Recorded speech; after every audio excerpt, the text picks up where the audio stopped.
Zero fees embedded systems scholarship test ద్వారా 100% free seat సాధించండి. బ్రహ్మన్న దాంట్లో హీరో ఎవరు? కృష్ణరాజు భాయ్. కృష్ణరాజా? నీ తండ్రి కృష్ణరాజు అంటే తెలవదా? ఫాల్తుగా లెక్క సైన్మాలు చూడవు బిడ్డ. కృష్ణరాజు అంటే ఏమనుకున్నావు? పుట్టుంటాడు భాయ్, గింతంత కళ్ళుంటాయి, షేర్ తీరుంటాడు అనుకో. నీ తండ్రి ఇట్లా చూసిందంట చాలు పబ్లిక్ పిసా వెళ్ళాలి. ఎంత ఇజ్జత్ ఉన్నాడంటే గా గాంలా గాయన తినమంటే తినాలి, పండుకోమంటే పండుకోవాలి, లేగమంటే లేగవాలి. గంత ఇజ్జత్ ఉన్నాడు అన్నట్టు. ఎవడైనా ఫాల్తుగాడు పొరపాటు చేసిందనుకో గాని తానికి తీసుకుపోతాడు. ఆయన ఏం చేస్తాడు తెలుసా? గాంలో చౌరస్తూ ఉంటది కదా, గాడకపోతాడు. గిట్ల బండ మీద గిట్ల కూకుంటాడు. కూకుని ఏం చేసిండు అనుకున్నావు? ఒక గుంజా బాతిండు, అండ్ల కత్తి పొడిచిండు. తీస్తా పొడుస్తా, తీస్తా పొడుస్తా, తీస్తా పొడుస్తా అంటాడు భయ్. ఇంటర్వాల్ పడింది. పారి నా బిడ్డ వస్తున్నాడు రా, ఒక్కసారి చూడరా. అదే ఎట్లున్నాడు చూడు నీ తండ్రి. 365 రోజులు వాల్ పోస్టర్ లెక్క కల కల కల కల్లాడుతున్నా నా బిడ్డ. బిడ్డ ఆట వదిలేసిండ్రా? సెలవులు ఇచ్చారా అనే నీ ఉద్దేశం? గంతే మళ్ళా ఇచ్చారు, అందుకే ఇంటికి రాక తప్పలేదు. మంచిగైంది గాని బిడ్డ, వరంగల్ జిల్లాలే ఆడికెళ్ళి నీకు 100 రోజులు పిక్చర్ లాంటి సంబంధం వచ్చింది బిడ్డ. పిల్ల ఎట్లుంటది అనుకున్నావు? సాయిత్రమ్మలే. ఏంద్రా గట్లా చూస్తావు? సాయిత్రం అంటే ఎవరనుకున్నావు?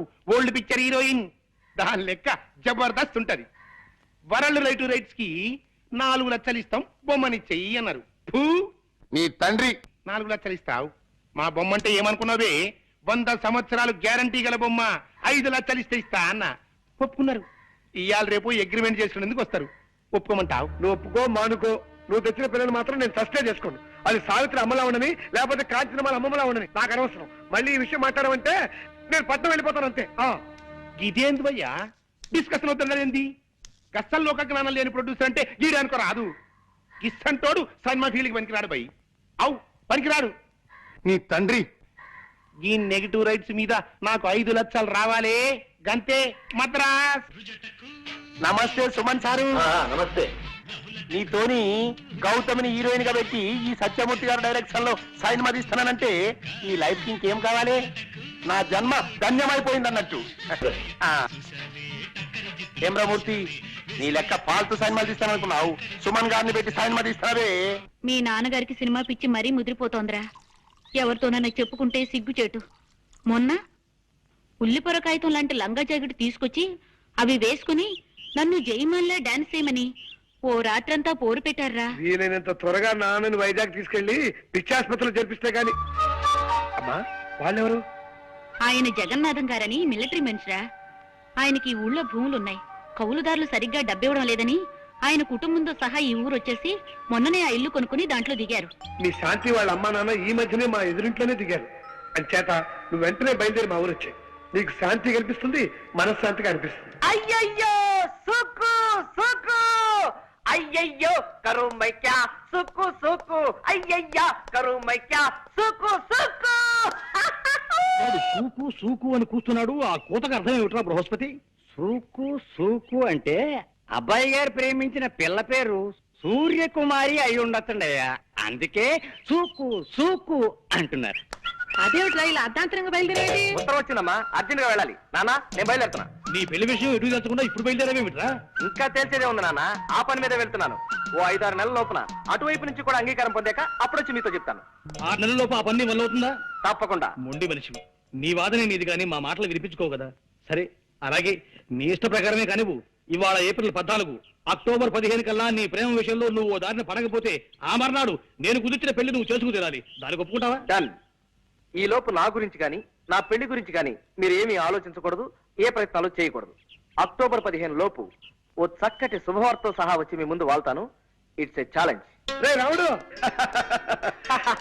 ఒక్క ఉత్తర ముఖ రాష్ట్ర బస్ స్టాండ్కి వచ్చాను కదరా. ఇంత చిన్న ఊళ్ళో ఆ మాత్రం కనుక్కోలేకపోతా అన్న ధైర్యంతో వచ్చాను రా. అవును, ఈ ఊళ్ళో ఎవరికి వాడే మీ ఇంటి అడ్రస్ చెప్పి వెళ్ళిపోతున్నారు గానీ మీ ఇంటి దాకా రమ్మంటే ఇదిగో వస్తానంటూ పారిపోతున్నారు ఏమిట్రా? ఇంకాసేపట్లో నీకే తెలుస్తుంది. అడుగు వస్తున్నాడు మా నాన్న. వారి ఈ పోరగాడెవ్వరు? పట్నంలో రూమ్మేట్ అని చెప్పానే రాంబాబు, ఇతనే. నమస్కారం. అబ్బా, అచ్చు అక్క నా పెళ్ళంట లెవెల్లో ఉన్నళ్ళి. బిడ్డ ఫిగర్ అయితే లేదు, నువ్వు డెఫినెట్ 200 రోజు బొమ్మే. సూరి, ఇందా కాఫీ. అమ్మా, ఇతనే నా రూమ్మేట్ రాంబాబు. నమస్కారం అమ్మా. నమస్కారం బాబు. మీ ఇద్దరు అన్నదమ్ముల్లా ఎంతో కలివిడిగా ఉంటారని మా సూరి ఎప్పుడూ చెప్తుంటాడు బాబు. సెలవులు కదమ్మా, ఆ. నాలుగు రోజులు మా ఊళ్ళో ఉంది కానీ రారా అంటే వచ్చాడు. అలాగే గట్లనే ఉండమని రాదురా, మనకేం లాస్ అవుతుంది? 4 దినాలు కాకపోతే ప్రేమాభిషేకం తీర్నా ఏడాది పాటు మన థియేటర్లోనే ఉండమను. ఇదిగో బిడ్డ, బిల్ అయితే తీసుకో. బిల్లా? అవు, బిల్ ఎందుకండి? ఇప్పుడు నువ్వు తాగిన కాపీకి పైసలు ఎవరిస్తారే? ఆ? చూడు బిడ్డ, నేను పైసలు తాన చాలా నిక్కచ్చుకుంటా. గిట్ల పైస కూడబెట్టి 10 లక్షలు చేసి మా మూర్తిగాడు ఏడ్చి చచ్చేటట్టుగా సైన్మా తీసేటందుకు వెళ్ళిపోతా మద్రాస్. నమస్తే వెంకటేష్ బాబు. జబర్దస్త్ ఉన్నావు కదా, నిన్ను హీరోగా పెట్టి నేను సైన్ మదిస్తానంటే ఈ లైఫ్ కి ఇంకేం కావాలి? నా జన్మ ధన్యమైపోయింది అన్నట్టు. ఏమరామూర్తి గట్లా చూస్తుంటివి, ఏమైంది? నీ లెక్క పాల్తు సైన్ మదిస్తాననుకున్నావు, వెంకటేష్ బాబుని పెట్టి సైన్ మదిస్తున్నావే. ఏమండి రే, ఆ? ఆయన ఇంకో గంట దాకా మన లోకంలోకి రాడు కానీ నువ్వు లోపలికి రా, స్నానం చేద్దామని. పనాలు తర్వాత రా. అసలు విషయానికి రా. మరి శాంతి వాళ్ళిల్లు మీ ఇంటి ఎదురుగానోగా, ఎక్కడా వాళ్ళిల్లు? అదిగోరా.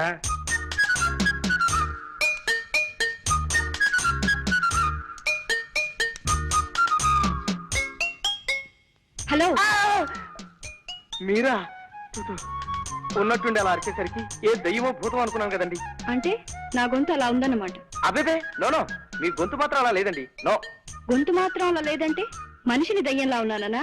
ఏమండి ప్లీజ్ అండి, చుట్టపు చూపుగా ఇందాకే మా సూర్యగాడి ఇంటికి వచ్చాను. మీది పక్కిలే అని తెలిసి పలకరిద్దామని వచ్చాను. మీరు ఇలా తిరకాసుగా మాట్లాడి తికమక పెట్టకండి ప్లీజ్. ఈ ఊళ్ళో ఎన్నాళ్ళుంటారు? నేను ఓ ముఖ్యమైన పని మీద వచ్చానండి, అది పూర్తయ్యేదాకా ఉంటాను. పల్లెటూళ్ళలో పనులే ఉంటాయండి. అది మిగతా పల్లెటూళ్ళలో లేకపోవచ్చండి, కానీ నాకు ఈ పల్లెటూళ్ళలో మాత్రం చాలా పని ఉందండి. ఆ పని ఏమిటో మీకు చెప్పగలిగేంత ధైర్యం నాకు వచ్చినప్పుడు చెప్తాను. ఇక్కడ సరదాగా మాట్లాడే వాళ్ళు ఎవరూ లేక మహా బోర్గా ఉంటుంది. మీరు వచ్చారు, ఇంకా టైం పాస్ కి లోటు ఉండదులేండి. థ్యాంక్స్ అండి. బస్సులో ఏమీ పారేసుకోకుండా వచ్చారా? అబ్బేబే నో, ఈ మధ్య నేనేం పారేసుకోవట్లేదండి, చాలా జాగ్రత్తగా ఉంటున్నాను. ఇది మీ ఖర్చీఫే అనుకుంటా. అవునండి, థ్యాంక్స్. ఇది నేను కింద పారేసుకోలేదండి, సరదాగా పడేసా. గవర్నమెంట్ నా దగ్గర గన్ను లాక్కోకపోయింటే ఈ పాటికి రాస్కల్ని ఫట్ మంది షూట్ చేసి ఉండేవాడిని. మాట నిలకడలేని మనుషులు. ఆ? ఆ సైకిల్ ఏమిటి? నీకు వచ్చావండి, మీ దేవుడు ఎత్తుకెళ్ళాడా? ఇవాళ శుక్రవారమా? మౌనవ్రతం కాబోలు నా కర్మ. ఇలా కూర్చో. ఏమిటి శుక్రవారం నాడు మొగుడిని కూడా ముట్టుకోవద్దన్నాడా మీ దేవుడు? నా కర్మే. ఇదిగో ఇలా చూడు, ఇప్పుడే వచ్చింది ఉత్తరం. మా రంగనాథం గారు రాశాడు. కొన్ని అనివార్య కారణాల వల్ల తన కొడుకు తన నుంచి దూరంగా వెళ్లిపోయాడని, 6 నెలల వరకు తిరిగి రాడని, అంచేత పెళ్లి 6 నెలలు వాయిదా వేయాలని మాత్రం రాసి ఊరుకున్నాడు. ఆ కారణాలు ఏమిటో, వాయిదా ఎందుకో రాసి అడవలేదు. రాష్ట్రేల్ ఇదిగోనండి అయ్యా. ఎందుకురా ఇప్పుడు ఇవి? అరుస్తున్నారుగా, అవసరమేమోనని. బాగుంది, ఇలా ఇచ్చి కాస్త ఒంగు. దరిద్రం మర్యాదలు నువ్వును. అసలు అమ్మాయి చదువు అయిపోయింది కదా, వచ్చే నెలలో చక్కగా పెళ్లి చేసేద్దామని ఊపలాట పడితే 6 నెలలు వెనక్కి నెట్టేశాడే వెధవా. నాకు నా అల్లుడి కంటే అల్లుడి తల్లిదండ్రులు నచ్చాలని, లేకి మనుషుల్లా కాకుండా నాలా డిగ్నిఫైడ్ గా ఉండే మనుషులై ఉండాలని రూలు పెట్టుకుని ఎన్నో సంబంధాలు కాదన్నానే. సరే, మా రంగనాథం గారంటే నాకు చిన్నప్పటి నుంచి తెలిసిన వెధవ కావడం వల్ల వాడు వాడి పెళ్ళాన్ని నాకు నచ్చి ఈ సంబంధానికి ఒప్పుకుంటే ఇలా చేస్తాడా సన్నాసి? వద్దు, అలా సైకిల్ చేయకు. ఆదివారం మధ్యాహ్నం టీవీలో వార్తలు చూస్తున్న ఫీలింగ్ వస్తుంది నాకు. అసలు ఈ ఉత్తరం చూస్తుంటే ఇదేదో తిరకాసు వ్యవహారంలా అనిపిస్తుంది. అబ్బాయి ఎలా ఉంటాడో ఏమిటో, వెంటనే వాడి ఫోటో అయినా పంపమని ఉత్తరం రాసి పడేస్తానుండు. పిల్ల మాకు నచ్చింది అక్కయ్య గారు. మంచిది బాబు, తమరు కట్న కానుకలేవి ఆశించిన మనుషులని సూరిబాబు ముందే చెప్పాడు. అయితే త్వరలో ముహూర్తం పెట్టించేద్దాం, ఆలస్యం దానికి. మా సిద్ధాంతి గారితో మాట్లాడి తర్వాత తెలియజేస్తామండి. మంచిదండి, వెళ్ళేస్తామండి. సూరిబాబు, నీ రుణం తీర్చుకోలేను బాబు. నీ దయవల్ల మా చిట్టి ఓ ఇంటిదైతే నీ పేరు చెప్పి దీపం పెట్టుకుంటుంది. వద్దులేండి, ఇప్పటికే దీపాలు ఎక్కువైపోయి నా బుర్రంతా నూనె కప్పుకొడుతుంది. అత్తయ్య గారు, ఇప్పుడు మీ చిన్నమ్మాయికి కూడా సంబంధం కుదిరిపోయింది కాబట్టి నేను సీత పెళ్లి చేసేసుకుందామని. ఏమ్మా, ఆయన చెప్పింది సబబుగానే అనిపిస్తోంది. అలాగే నీ మానాన్ని నువ్వు పెళ్లి చేసుకుని వెళ్ళమ్మా, నేను కాదన్ను. నీ చిన్న తమ్ముడు గోపి విషయం నువ్వేం పట్టించుకోవద్దమ్మా. వాడికి చదువు సరిగ్గా అంటడం లేదు. రేపో మాపో నేను గుట్టుకుమన్నాక వాడికి నడివీధిలో అడుగు తినే పరిస్థితి ఏర్పడుతుంది. అమ్మా పర్లేదమ్మా, ఎందరో అనాథ బిడ్డలు గాలికి పుట్టి ధూళికి పెరగడం లేదు. నువ్వు పెళ్లి చేసుకుని సుఖపడమ్మా. నీ తమ్ముడి భారాన్ని ఈ జబ్బు తల్లి మీద మోపి నువ్వు హాయిగా పెళ్లి చేసుకోమ్మా. అమ్మా, ఆవిడ లేరు, కిందకి వెళ్ళిపోయారు, చాలాసేపైంది. ఇదే చెప్తున్నాను. వద్దు, నువ్వేం చెప్పద్దు, మనం పెళ్లి చేసేసుకుంటున్నాం అంతే. 600 సరే. వద్దు సీత, ఆవేశం వరకు మనం పెళ్లి చేసుకుంటున్నాం అంతే. గోపిగాడి డిగ్రీ పూర్తయ్యేదాకా నేను పెళ్లి చేసుకోనుగాక చేసుకోనమ్మా. చెప్పదని చేసి మరీ చెప్తున్నాను. నా తల్లి, నా బంగారే, తమ్ముడింటి నీకెంత ప్రేమమ్మా.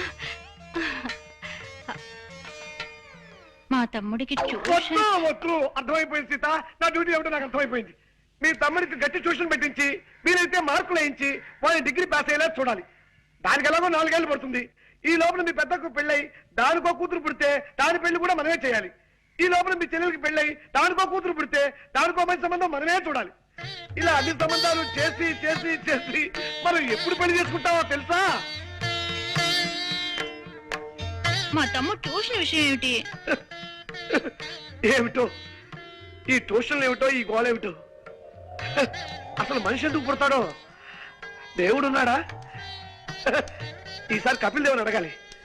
అసలు పరీక్షలు కనిపెట్టిన వాడు ఎవడు? ట్యూషన్లు ఎందుకు మనిషికి? ఏం అర్థం కావట్లేదే. ఫుట్బాల్ ఎందుకు ఆడతారు? ఈసారి కనపడితే ఏమో శంకర్ శాస్త్రం అడగాలి.